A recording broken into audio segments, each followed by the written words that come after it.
tụi tôi họ không máy đâu đâu cũng tiền mấy tụi sai đó cái trâu đó xài nó nè ai của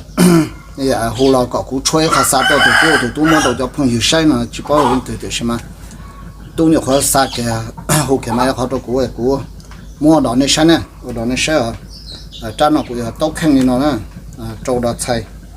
ít đó ở đó bé đó lâu đó chi đó trâu đó nè trâu đó sinh thế nó là trâu đó xài nè cha nó trâu đó xài họ cho cha tao nó thì họ trâu đó xài nè ở đây là ý dạng của bạn chơi cha mình chỉ số năm chỉ ít đó ở đó bé đó lâu đó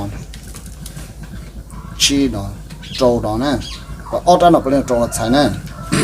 ở đây nó tao khen giống ý dạng giống có ý dạng nữa nè của chúa ít cha mình chỉ mua áo phu ít cha mình chỉ mua áo phu đến nè sai bỏ nhẹ chỉ nhẹ nè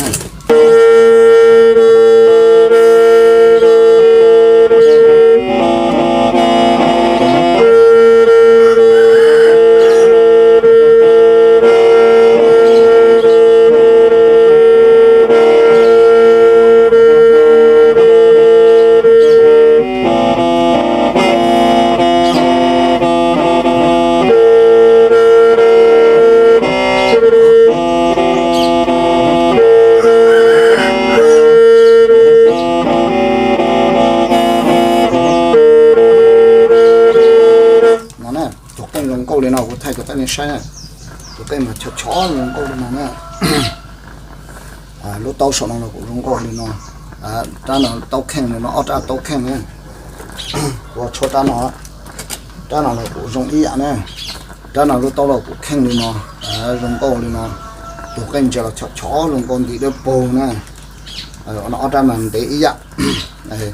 cho đó vô là tiêu số nè.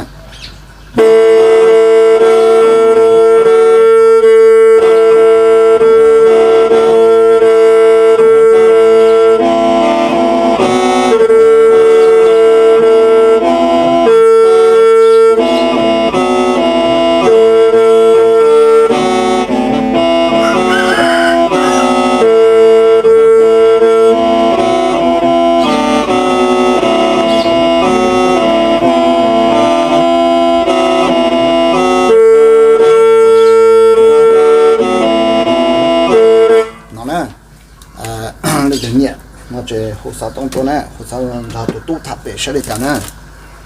Nó lên thì vừa bây giờ cái lên thì vừa chạy ít ra nó bảo hành option nè, dùng chỉ dùng là option để chạy